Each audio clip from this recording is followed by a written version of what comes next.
ठीक है, recording start हुई ताकि आपको बता सकूं दोबारा ये। ठीक है, तो हम सिलेक्शन सॉर्ट की बात कर रहे थे। सिलेक्शन सॉर्ट में क्या कर रहे हैं कि हमारे पास पूरा एरे है, इस एरे में से हम क्या करते हैं, स्मॉलेस्ट एलिमेंट फाइंड करते हैं और उसको फर्स्ट एलिमेंट से, जो हमारे पास एरे है उसके फर्स्ट एलिमेंट से एक्सचेंज कर देते हैं। सपोज ये हमारे पास एरे था A1 से लेके A7 तक, इसमें हमने स्मॉलेस्ट एलिमेंट फाइंड किया, this is A4, we exchange with A1, तो आपने A1 के साथ इसको एक्सचेंज कर दिया। Once it is exchange with A1 तो आपका A4 यहाँ आ गया और A1 जो है वो A4 की पोजीशन पे चला गया। अब आपके पास जो रिमेनिंग एलिमेंट रह गए A2 से लेके A7 तक, इस एलिमेंट में भी आपको सेम एल्गोरिथम जो है वो अप्लाई करनी है। आपने स्मॉलेस्ट एलिमेंट फाइंड किया, तो suppose the smallest element is, आप कह रहे हैं कि A6 is the smallest element, ठीक है, एंड exchange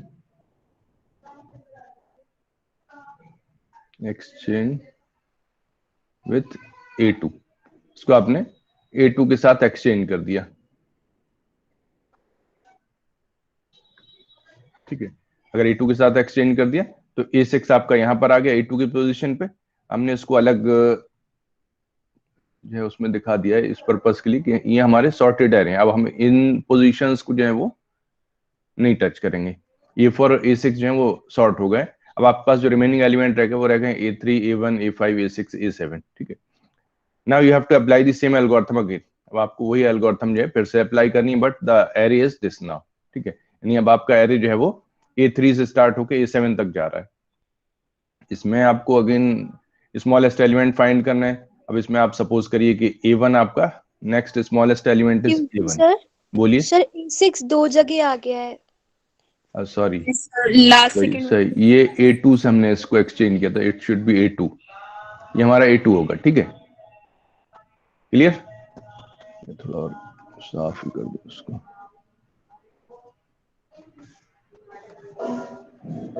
ये शुड बी A2। तो ये आपके पास A6 यहाँ आ गया और A6 की जगह पर A2 आ गया। So we are having A3, A1, A5, A2, A7। Now I am saying that A1 is the smallest element. अगर A1 स्मॉलेस्ट एलिमेंट है then we will exchange it with which element? किसके साथ आप A1 को किससे exchange करेंगे? A3 के साथ करेंगे। ठीक है, because we are considering this part of array. तो आपने यहाँ A3 के साथ इसको एक्सचेंज कर दिया, तो आपके पास पोजीशन ये हो जाएगी A4, A6, A1 और यहाँ पर रह जाएंगे आपके पास A3, A5, A2 और A7। ये आपके पास एक सॉर्टेड एरे हो गया और ये जो हिस्सा है ये आपके पास स्टिल अनसॉर्टेड है। ठीक है, अब इसमें आपको यही काम करना है। इसमें से आप फाइंड करेंगे कि कौन सा स्मॉलेस्ट एलिमेंट है। सपोज A2 आपके पास स्मॉलेस्ट एलिमेंट है। अगर A2 स्मॉलेस्ट है तो आप इसको A3 से एक्सचेंज कर देंगे।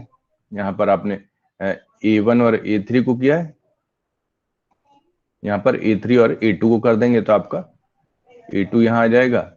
ठीक है, so you will have A2 here. आपके पास पोजीशन ये हो जाएगी A4, A6, A1 और A2। ठीक है, ये आपके पास सॉर्टेड हो गए और आपके पास जो अनसॉर्टेड रह गए वो रह गए A3, हाँ नहीं A3 नहीं, अब आपके पास यहाँ पर आएगा A5 लिखा जाएगा, A5, उसके बाद आएगा A3 और A7। तो आप यही प्रोसीजर जो है वो इसके ऊपर अप्लाई करेंगे। ठीक है, इसमें से कौन सा एलिमेंट जो है वो छोटा है, कौन सा एलिमेंट सबसे छोटा है।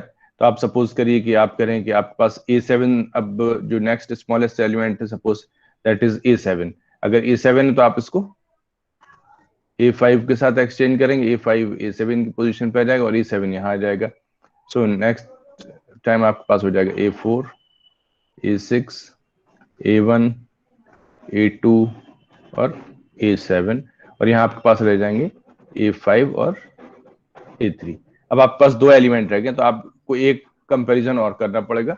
उनमें से जो भी छोटा एलिमेंट होगा वो आपका यहाँ पर आ जाएगा। सपोज ये आपका A3 अगले फेज में छोटा एलिमेंट है, ये आपके पास सॉर्टेड एरे जो मिला है वो है। अब आपको क्या करना है, A3 और A5 में सॉर्ट करना है। सपोज A3 स्मॉलेस्ट है तो आपके अगले फेज में, अच्छा चलिए मैं यहाँ पर इंडेक्सेस लिख दे रहा हूँ। यानी अब आप क्या करेंगे नेक्स्ट टाइम, इनको आपस में एक्सचेंज कर देंगे, तो Q3 यहाँ आ जाएगा और Q5 यहाँ आ जाएगा, and that will be the sorted position of the array. ठीक है, तो ये आपके पास सॉर्टेड पोजीशन हो जाएगी एरे की। क्लियर? Excuse me, sir. बोलिए। Sir, in the last row, there is A3 is first and A5 is last because we exchange the A7 and A5. हाँ, तो मैं यही तो कह रहा हूँ कि हमारे पास A3 को अगर हम कंसीडर करते हैं, A3 स्मॉलेस्ट है Sir, A5 और but A3 में से। सर आपने गलत sir, लिखा। but you exchange. Yes, sir. You write first A5 then A3. Sir But आपने अभी लिखा ही कहाँ है मैंने? sir, the last row. Last second row में सर आपने A5 अच्छा, को इसमें? A7 से सर आपने A5 और A7 को एक्सचेंज से कंपेयर करा है। अच्छा, नहीं तो A5 और A7 को किया तो A7 यहाँ आ गया सॉर्टेड पोजीशन पर, ये A5 फिर लास्ट वाले पे आ जाएगा तो, ना। अच्छा ठीक है, ये कैसा कहना चाह रही हैं आप? A5 यहाँ आ जाएगा, ये सही कह रही हैं आप। A5 जो है वो इसकी पोजीशन पे होगा। ठीक है, यू आर राइट। ठीक है, तो सपोज ये करिए कि आपका A5 स्मॉलेस्ट एलिमेंट है, हमने तो एक्सचेंज की सिंबल तो बनाई दी है, निशान। ठीक है, तो आप अगर कहें कि A5 आपका स्मॉलेस्ट है A3 और A5 में से, तो आप क्या करेंगे, A5 को आगे लेकर आएंगे और A3 को पीछे लेकर जाएंगे। ठीक है, तो इतने फेजेस में आपका पूरा एरे जो है वो सॉर्ट हो जाएगा। सो this is the criteria while sorting in selection sort. कि आप क्या करते हैं, इनिशियली आप मान के चल रहे हैं पूरा एरे आपका अनसॉर्टेड है, आपको फर्स्ट एलिमेंट से लेके, अच्छा अब आपके पास अगर 7 एलिमेंट हैं तो आपको कितने एलिमेंट सॉर्ट करने पड़ेंगे? You need to sort only 6 element. ठीक है, क्योंकि फिर अगर आप 6 को सॉर्ट कर देते हैं तो 7 में ऑटोमेटिकली सॉर्ट हो जाएगा। Yes sir. Clear? Yes sir. ठीक है, तो हमारी एल्गोरिथम जो है वो कितने बार चलेगी? अगर 7 एलिमेंट है तो 6 बार चलेगी। 6 स्टार्टिंग फ्रॉम, हम 1 से स्टार्ट कर रहे हैं और वी आर कंसीडरिंग कि हमारे पास हर पास में एक एलिमेंट सॉर्ट होगा, और वो पहली पास में जो है फर्स्ट लोकेशन, यानी अगर हम सी के इंडेक्स के हिसाब से देखें तो पहली बार में आपके पास पहले पास में 0 लोकेशन आपकी सॉर्ट हो जाएगी, फर्स्ट पास में 0 और 1 सॉर्ट हो जाएंगे, सेकंड पास में 0 1 2 सॉर्ट हो जाएंगे। इस तरह से आपके पास जो स्टार्टिंग एरे है, जो स्टार्टिंग पोजीशन जहां से आपको स्मॉलेस्ट एलिमेंट निकालना है, वो चेंज होती जाएगी। यानी आपका डेस्टिनेशन तो वहीं तक रहेगा, आपको स्मॉलेस्ट फाइंड करना है। पहले आप क्या कर रहे हैं, A1 से लेके A7 में स्मॉलेस्ट फाइंड कर रहे हैं, फिर A2 से A7 में स्मॉलेस्ट फाइंड कर रहे हैं, फिर A3 से A7 में स्मॉलेस्ट फाइंड कर रहे हैं, फिर A3 से A7 में कर रहे हैं। यानी आप आगे मूव करते जा रहे हैं। ठीक है, तो आपको A3 से A7 तक फाइंड करना है, फिर आपको A5 से A7 तक करना है, फिर आपको A3 से A5 तक जो है वो स्मॉलेस्ट एलिमेंट फाइंड करना है। जैसे आपको स्मॉलेस्ट एलिमेंट मिल जाता है, उसको आप जो रिमेनिंग एरे है जिसके अंदर आपने फाइंड किया था, उसके फर्स्ट एलिमेंट से एक्सचेंज कर देते हैं। ठीक है, तो ये आपकी एल्गोरिथम है। इसमें आप अगर देखें तो आपको क्या करना पड़ रहा है, अगर आप इसकी कॉम्प्लेक्सिटी देखें, ठीक है, तो कॉम्प्लेक्सिटी आप कैसे कैलकुलेट करते हैं कि आपको कितने ऑपरेशंस जो है परफॉर्म करने पड़ रहे हैं। तो आपको बेसिकली यहाँ पर कितने कंपैरिजन करने पड़ रहे हैं? If you are comparing in an array of size 7, you need 6 comparison. यानी पहले फेज में आपके कितने कंपैरिजन हो रहे हैं? 7 था तो 6 हो रहे हैं। अगर आपके पास n एलिमेंट होंगे तो आप कहेंगे कि आपके पास n-1 कंपैरिजन हो रहे हैं। ठीक है, अगले फेज में एक एलिमेंट आपका सॉर्ट हो गया तो नंबर ऑफ कंपैरिजन जो है वो कम हो जाएंगे, n-2 हो जाएंगे। ठीक है, फिर आपके पास n-3 हो जाएंगे, and so on up to you will go to 1। ठीक है, आप इस तरह से 1 तक पहुंच जाएंगे। यानी 1 से पहले 2 होगा, 2 से पहले 3 होगा, 3 से पहले 4 होगा। इस तरह से आपके पास जो नंबर ऑफ कंपेरिजन है वो 1 से लेके n-1 तक हो रहे हैं। अब आप अगर इनका टोटल सम निकालें, और जो एक्सचेंज हो रहा है वो सिर्फ हर पास में एक ही एक्सचेंज है। ठीक है, एक्सचेंज आपको एक बार करना है, और कंपेरिजन कितने करना है? तो कंपेरिजन इसमें आपके पास मेन ऑपरेशन जो है वो कंपेरिजन है।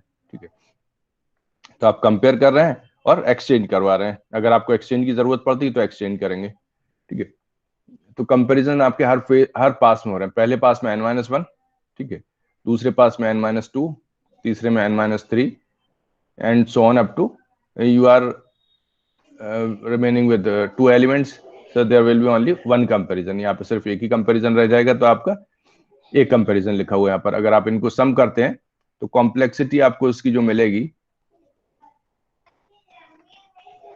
कॉम्प्लेक्सिटी इसकी क्या हो जाएगी, जो नंबर ऑफ ऑपरेशंस इसमें रिक्वायर्ड है, हम नंबर ऑफ कंपैरिजंस को यहाँ पर कंसीडर कर रहे हैं। तो आप अगर इस एल्गोरिथम के हिसाब से देखें, आपके पास जो कंपैरिजन आ रहे हैं वो हो जाएंगे सिग्मा n-1, ठीक है। इसको आप कैलकुलेट करेंगे तो ये हो जाएगा n-1 into n-2 divide by 2। So this is again of the order of n square. अगर आप इनको मल्टीप्लाई करते हैं तो इसमें जो आपको ग्रेटर टर्म मिलेगा वो n स्क्वायर का होगा, बाकी टर्म्स जो है वो फिर नेग्लिजिबल हो जाएंगे। So the complexity of this algorithm is again order of n square. तो आपके सिलेक्शन सॉर्ट की कॉम्प्लेक्सिटी जो है ये भी ऑर्डर ऑफ n स्क्वायर की होगी। क्लियर?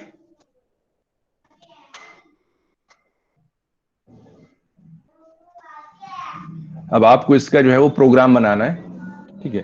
प्रोग्राम में आप क्या कर सकते हैं, मैं एक आपको रफ आइडिया दे दे रहा हूं, ठीक है। यानी स्कैन तो आप कर ही लेंगे, जो सबसे पहले आपने प्रोग्राम बनाया था उसमें तो आपको एरे ही स्कैन करना था, तो आप सबसे पहला काम तो यही कर लिए कि आपने एक एरे स्कैन किया है, ठीक है।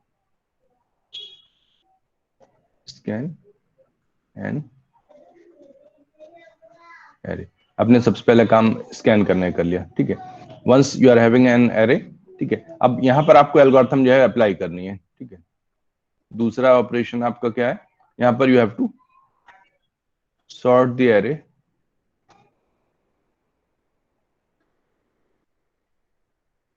विथ सिलेक्शन सॉर्ट, ठीक है। आप इसको जो है वो सिलेक्शन सॉर्ट से सॉर्ट कर रहे हैं। उसके बाद आपका सॉर्ट होने के बाद क्या करना है आपको, you have to print the sorted array. ये तो आपकी एक मोटी सी एल्गोरिथम हुई सॉर्टेड। अब आपके पास जो काम बचा है, यानी कि ये मैं आपको जस्ट ये शो करने की कोशिश कर रहा हूँ कि आप कोई भी प्रोग्राम जो बनाते हैं, जो फर्स्ट सेमेस्टर में भी आप लोगों को बताया था, तो ये तो हो गया आपका इनपुट, ठीक है। ये हो गया प्रोसेस और ये हो गया आउटपुट, ठीक है। तो आपको हर प्रोग्राम में यही तीन काम करने होते हैं। एक तो आपको इनपुट लेना होता है यूजर से, ले लिया आपने इनपुट। उसके बाद आपको उस इनपुट के ऊपर कुछ प्रोसेसिंग करनी है। वो प्रोसेसिंग आप यहाँ पर किस उसने कर रहे हैं, you are performing selection sort on this array, ठीक है। उसके बाद आपका एरे जो है सॉर्ट हो जाएगा, then you will print the array, ठीक है। तो ये आप अगर देखें, आपका इसी फॉर्मेट में सारे प्रोग्राम काम करते हैं कि पहले आपको इनपुट लेना है, स्कैन किया, फिर आपको प्रोसेस करनी है, यानी आपको सॉर्ट ऑपरेशन परफॉर्म करना है, ठीक है। ये आपका मेन ऑपरेशन है और इस ऑपरेशन का टाइप क्या है, we are performing selection sort, ठीक है। पिछले प्रोग्राम में आपने बबल सॉर्ट इसके ऊपर अप्लाई किया था, and then you have to print the array. अब आपका काम क्या है, main your task is to apply the selection sort. देखिए इतना I am trying to say that इतना काम every one of you must be knowing, ठीक है। You can input the array, इतना काम आप कर सकते हैं, and you can output the array, ठीक है। आप अपने प्रोग्राम को 3 हिस्से में डिवाइड करके इसको डेवलप करेंगे, तो एटलीस्ट इतना your program must be correct, ठीक है। इतना पार्ट उसका जो है हमेशा करेक्ट होना चाहिए, इसमें आपकी गलती नहीं होनी चाहिए कि आपने जो है वो स्कैन करना नहीं आ रहा है या आपको प्रिंट करना नहीं आ रहा है। अब आपके पास काम बचा है, मेन काम जो है that is of sorting. Sorting आप यहाँ पर अप्लाई करें। सॉर्टिंग में आप कैसे अप्लाई करेंगे, ठीक है, you have to apply the selection sort. Selection sort आपको यहाँ पर अप्लाई करनी है। तो सिलेक्शन सॉर्ट अप्लाई करने के लिए अब यहाँ चलिए मैं अगले पेज में बताता हूँ सिलेक्शन सॉर्ट। देखिए अगर ये सिलेक्शन सॉर्ट है, काम आपका इतना ही था। इससे पहले आपने यहाँ पर क्या किया था, अभी सिलेक्शन सॉर्ट कर रहे हैं, इससे पहले आपने बबल सॉर्ट किया था, ठीक है। तो आपको सिर्फ उस पार्ट को रिप्लेस करना है जो आपने पहले बबल सॉर्ट में यूज किया हुआ है। अगर आप उस पार्ट को सिलेक्शन सॉर्ट से रिप्लेस कर देते हैं, then the same program will run with selection sort algorithm. तो आप लोगों ने मेरे ख्याल से कोई फंक्शन बनाया था,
Am I audible?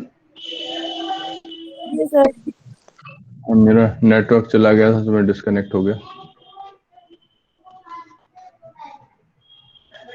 Screen visible है? Yes sir. Yes sir. Okay, मेरे ख्याल से यहीं से डिस्कनेक्ट हुआ था, मैंने सही टाइम पे देख लिया।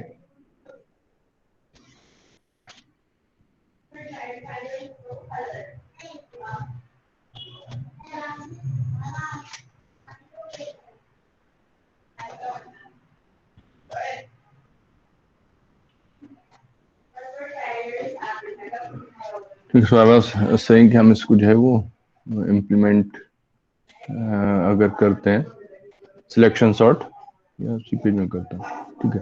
तो आपको यहाँ पर ये अप्लाई करना है सिलेक्शन सॉर्ट। मैं ये कह रहा था कि आप बबल सॉर्ट जो है वो पिछली बार किया होगा। आई वाज जस्ट आस्किंग कि आप लोगों ने क्या बबल सॉर्ट को फंक्शन बनाकर इम्प्लीमेंट किया था या मेन में ही इम्प्लीमेंट कर दिया था? सर मेन में किया था सर। इम्प्लीमेंट करा था। इट्स बेटर टू Main में यूज फंक्शंस, ठीक है। जैसे आपके पास बबल सॉर्ट था, इसको आप कर सकते हैं, रिटर्न आपको कराने की जरूरत नहीं होती। When you are sorting arrays वो ऑटोमेटिकली आपके सॉर्ट हो जाते हैं। तो आप इसको कह सकते हैं void, अगर आप लोगों ने कर भी चुके हो तो बबल सॉर्ट को फिर से करिएगा यूजिंग फंक्शन, ठीक है। आप इसका नाम रख दीजिए सिलेक्शन सॉर्ट, फंक्शन का नाम क्या हो गया सिलेक्शन सॉर्ट। फंक्शंस तो पढ़े आप लोगों ने, yes Yes. Sir. User defined functions, ठीक है ना। तो आप अपना फंक्शन डिफाइन कर सकते हैं। हम फंक्शन का नाम रख रहे हैं सिलेक्शन सॉर्ट। रिटर्न टाइप क्या है उसका void, यानी कुछ रिटर्न नहीं करवाना है उसको, ठीक है। और इसमें आप पास करेंगे अपना डेटा, ठीक है। तो आपको क्या पास करना है, you need to pass the array. Array क्या होता है, ठीक है। एरे जो है वो आपका इंटीजर पॉइंटर होता है, ठीक है। तो आप उसको इंटीजर पॉइंटर कह सकते हैं। आपकी मैडम पढ़ा रही हैं वो आपका यहाँ पर यूज हो जाएगा।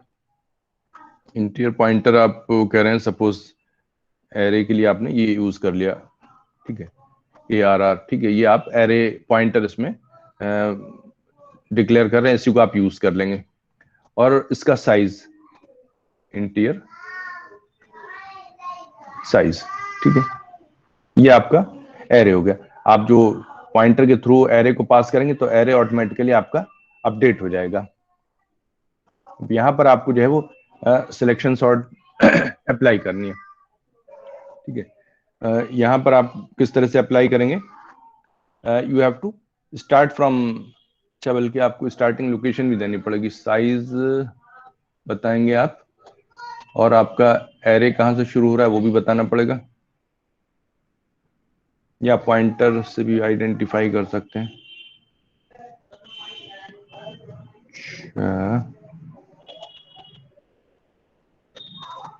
जिसमें बेसिकली एरे आपका हर बार चेंज हो रहा है, ठीक है। आप करेंगे, आपने पहले 1 से लेके 7 तक किया था, फिर 2 से लेके 7 तक करेंगे। या आप जो है एक चीज इसमें और कर सकते हैं,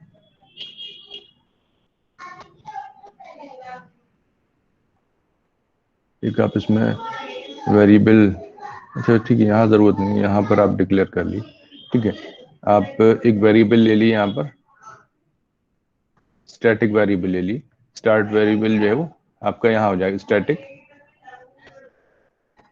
स्टार्ट इक्वल्स टू 0, ठीक है।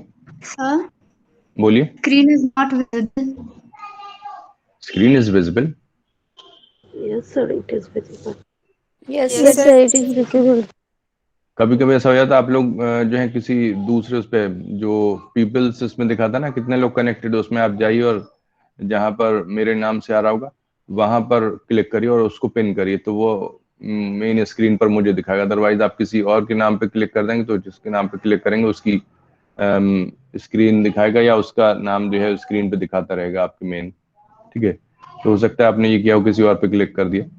सो try pressing my name and then you will be able to see.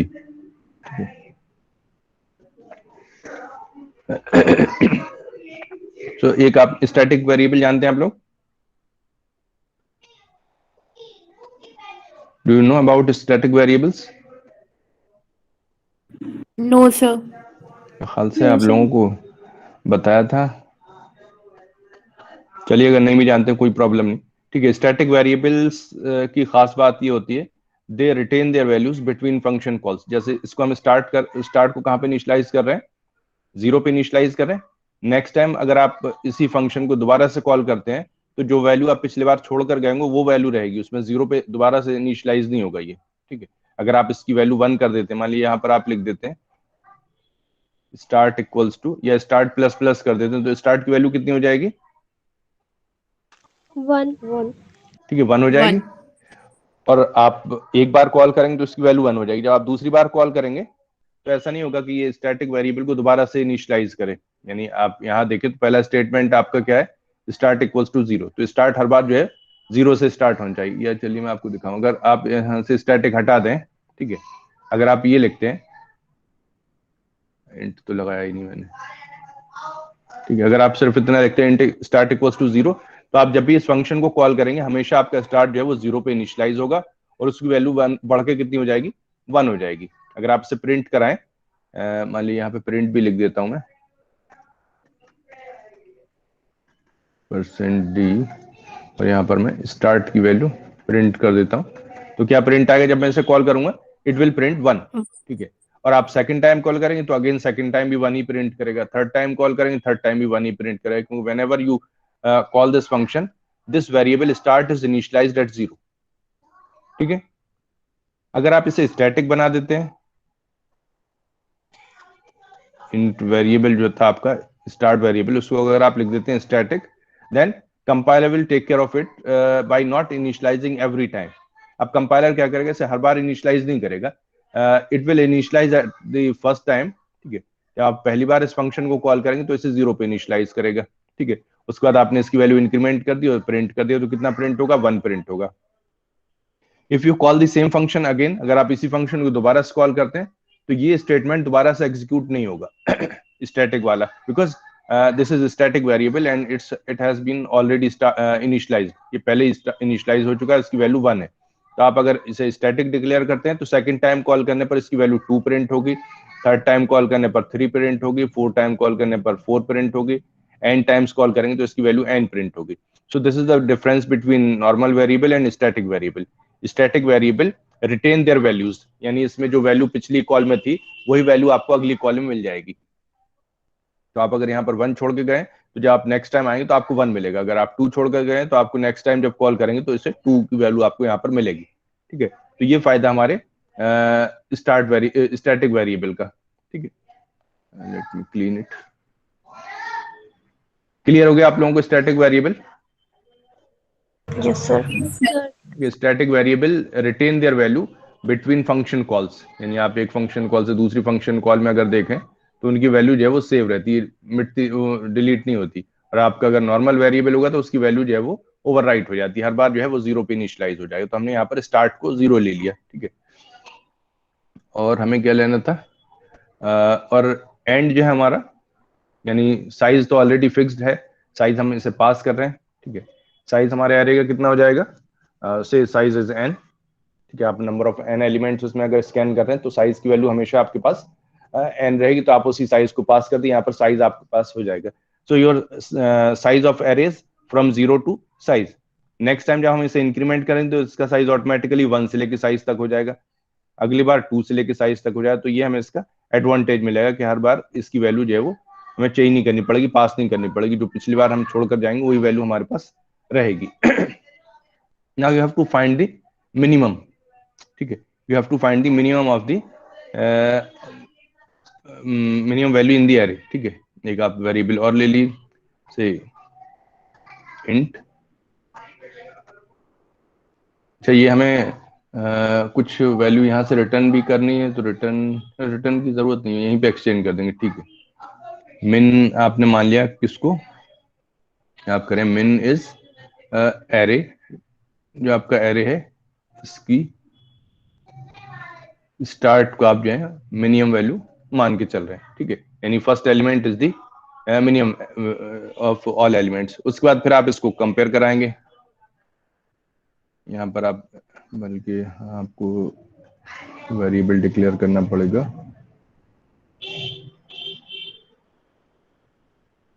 यहीं पे कर लिया बल्कि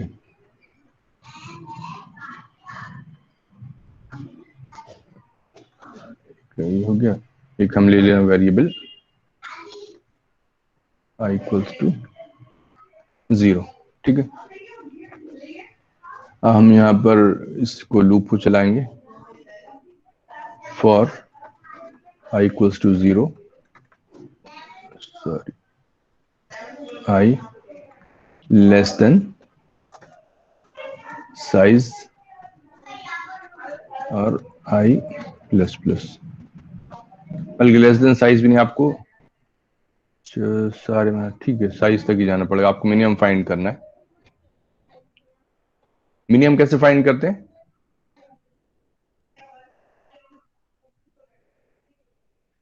मिनिमम कैसे फाइंड करते हैं? यस, लूप में अगले पेज में लिख दे रहा हूँ, ठीक है, यही लूप लिख रहा हूँ मैं सेम।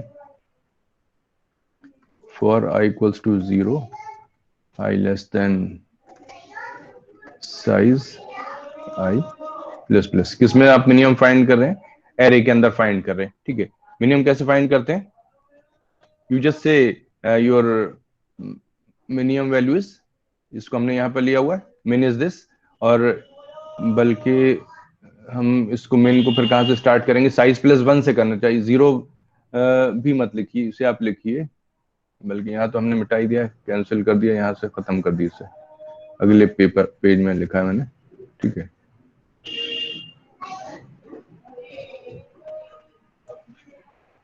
यहाँ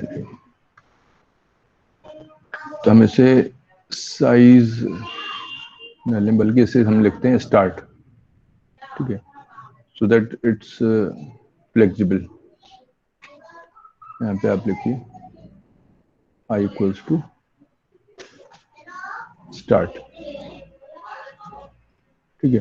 i की वैल्यू पहली बार में 0 है तो आप कह सकते हैं 0 ही है, लेकिन हर बार ये चेंज होगा। हम पहले एलिमेंट को जो स्टार्ट से स्टार्ट हो रहा है उसको हम मान ले रहे हैं कि यही हमारा स्मॉलेस्ट एलिमेंट है। और देखिए मिनिमम का हमने क्या लिखा है? मिनिमम कहाँ है? स्टार्ट लिखा, सही, ठीक है। और i को हमने 0 लिया है, i को हमने स्टार्ट पे कर दिया, i less than size. Minimum कैसे फाइंड करते हैं? ठीक है, आप कह रहे हैं कि हमने पहले एलिमेंट को जो है मिनिमम मान लिया, पहले को माना ना, स्टार्ट को माना, तो हम बल्कि स्टार्ट प्लस 1 से स्टार्ट करना चाहिए, प्लस 1, ठीक है। तो आप करें कि आप इस एरे की अगर बात कर रहे हैं, ठीक है, ये स्टार्ट है, तो आप यहां से कंपेयर करना स्टार्ट करेंगे, ठीक है। तो यहाँ i प्लस 1 कर दिया।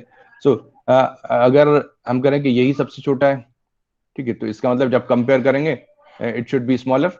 अगर बड़ा होगा तो इसका मतलब ये स्मॉलर नहीं है, तो हम ये यूज करेंगे यहाँ पर, इफ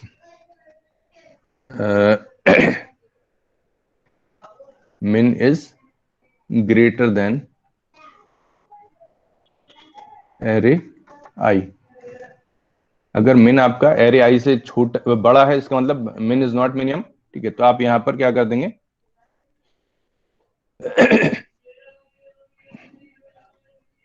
min इक्वल्स टू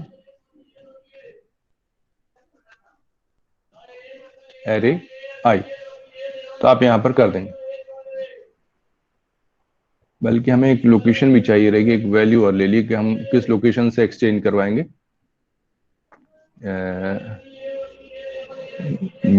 ये था एक, यहाँ पर लोकेशन और ले ली, वेरिएबल लॉक, ठीक है। Lock equals to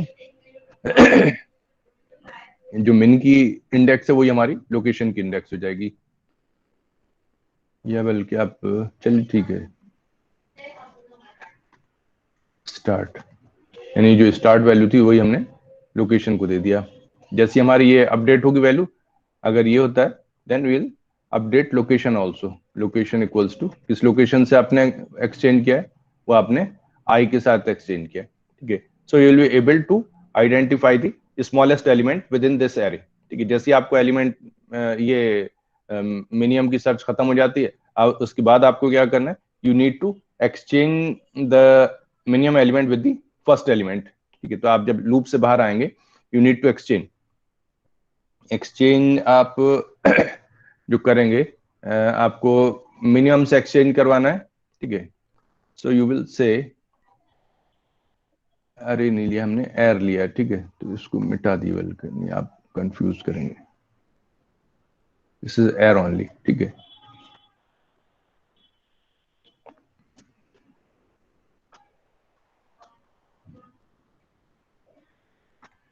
start equals to मिन, ये आपने मिन की वैल्यू असाइन कर दी, ठीक है। और जो जिस लोकेशन से एक्सचेंज किया, जब पहले आपको वो लोकेशन पे डालना चाहिए, बल्कि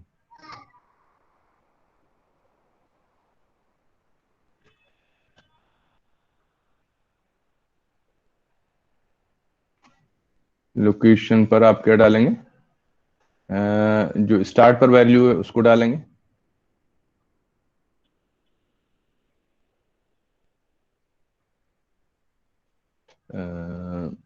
ये है हमारी स्टार्ट के पास, ठीक है। जो एरे के स्टार्टिंग में था वो आपने लोकेशन में भेज दिया,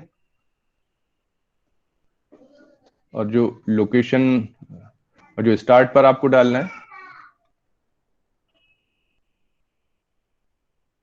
वो आपको मिन को डालना है, इक्वल्स टू मिन, ठीक है। उसके बाद फिर आप स्टार्ट को मॉडिफाई कर देंगे, start plus plus, and then this is end of your algorithm, ठीक है। ये आपकी एल्गोरिथम एंड हो गई, आपकी selection sort algorithm basically end हो गई। अब आप मेन के अंदर जाएंगे, इंट मेन, यहां पर आप एरे डिक्लेयर करेंगे, इंट ए लिया सपोज आपने, साइज 10 है, और आपने इसका साइज लिया है, साइज इक्वल्स टू, चलिए साइज को डिक्लेयर कर दी, बस आपको लिखने की जरूरत नहीं है, ठीक है। आप एरे का साइज स्कैन करवाएंगे, ठीक है। ये मैं यहाँ पे प्रोग्राम नहीं लिख रहा हूँ, स्कैन साइज, उसके बाद स्कैन एरे, ठीक है। आपने साइज स्कैन किया, एरे स्कैन किया, now you have to apply the selection sort algorithm on the whole array. तो सिलेक्शन सॉर्ट एल्गोरिथम आप कैसे अप्लाई करेंगे, देखिए सिलेक्शन सॉर्ट ये हमारी एक पास को इंप्लीमेंट कर रही है, ये जो एल्गोरिथम है this is implementing one pass, ठीक है। आप इसे एरे बताएंगे और उसका साइज बताएंगे, उसके बाद one pass will be applied, ठीक है। तो आपके पासेस कितने हैं, passes are n-1 passes are there, ठीक है, बल्कि n-2 n-1 पासेस आपके पास होंगे, ठीक है। तो आपको यहां पर लेना है फॉर एक वेरिएबल आई और ले लिया, आई ही ले लिए, ठीक है, आई इक्वल्स टू 0, यहाँ भी ले सकते हैं I equals to 0, I less than size I plus plus, ठीक है। तो यहाँ पर आप जो है सिलेक्शन सॉर्ट को कॉल करेंगे, सिलेक्शन सॉर्ट, आपको क्या क्या उसे पास करना है सिलेक्शन सॉर्ट में, इसके आर्गुमेंट क्या है, आपको एरे का नाम बताना है, ठीक है, और साइज बताना है, यानी आपको यहाँ पर और कुछ नहीं करना है, you need to write this size, the name of array, array का नाम आपका क्या है, ये name of arrays a, and sizes, size ये आपने इसको पास कर दिया, ठीक है। बस बाकी काम आपका हो गया, ठीक है। पहली बार में आई की वैल्यू 0 है, ठीक है, तो ये फर्स्ट टाइम कॉल होगा, पहली बार कॉल होगा, वहां पर जो आपका आई था, जो साइज है वो आपका कहां से स्टार्ट हो रहा था, 0 से ही स्टार्ट हो रहा है, जो साइज की वैल्यू है, ठीक है। स्टार्ट इज इनिशियली 0, तो साइज आपका जो है वो 0 से स्टार्ट हो रहा है एल्गोरिथम के अंदर भी, ठीक है। उसके बाद आपकी आई की वैल्यू 1 हो जाएगी, तो 1 से लेके साइज के बीच में सिलेक्शन सॉर्ट अप्लाई होगा, फिर 2 हो जाएगी, फिर 3 हो जाएगी, फिर आपके पास n-1 हो जाएगा। तो ये n-1 से बल्कि से हम साइज तक तो जा ही रहे हैं, साइज -1 तक जाना पड़ेगा आपको, ठीक है। ये तो पूरे एलिमेंट्स हो गए, एक पास आपका कम हो जाएगा तो साइज -1 तक आप इसको नंबर ऑफ पासेस को अप्लाई करेंगे, ठीक है। So this will sort whole array. उसके बाद आप इसको सिंपली प्रिंट कर सकते हैं। अब आपके पास जो है प्रिंट करने का काम रह गया, तो अगले उसमें आप इसे प्रिंट कर दिए, या प्रिंट दी एरे, और यहाँ आपका मेन प्रोग्राम एंड हो जाएगा, ठीक है। So this is outline of the program, ठीक है। मैंने आपको बेसिक चीज बता दी, आपको मैंने एल्गोरिथम बता दिए, ठीक है। ये आपकी एल्गोरिथम है जो यहाँ से स्टार्ट हुई थी, यहाँ पे खत्म हो गई, दिस इज द एल्गोरिथम। उसके अलावा जो काम है वो आप खुद कर लेंगे, and I will post the program in the group. आप लोग अपने लेवल पे इसको बना के रखिए, ठीक है। और अगले टर्न पर कोई और एल्गोरिथम पढ़ेंगे, या हो सकता है इसको रिवाइज करवाएं, ठीक है। So now you right your roll numbers in the chat box and disconnect. और किसी को कोई चीज Excuse me, नहीं sir. समझ में आई हो तो हाँ पूछ लिए, बोलिए सर बोलिए। मैं एक चीज पूछना हाँ चाहती हाँ थी, बोलिए। जैसे हमने दो पढ़ी, bubble sort and selection sort. Bubble hmm. Sort में हमें पासेस ज्यादा करने पड़ते थे और सिलेक्शन सॉर्ट में कम करने पड़ते थे, तो ऐसी कौन सी कंडीशन होती है जिसमें हम दोनों अलग अलग तरीके से यूज होते हैं? कुछ कंडीशंस बता दीजिए सर। देखिए, नंबर ऑफ पासेस तो बराबर ही है, उसमें भी इसी तरह से किया था हमने। n-1 पासेस वहां पर भी थे, हर पास में एक एलिमेंट आपका सॉर्ट हो रहा था, यहाँ पर भी ऐसे ही है।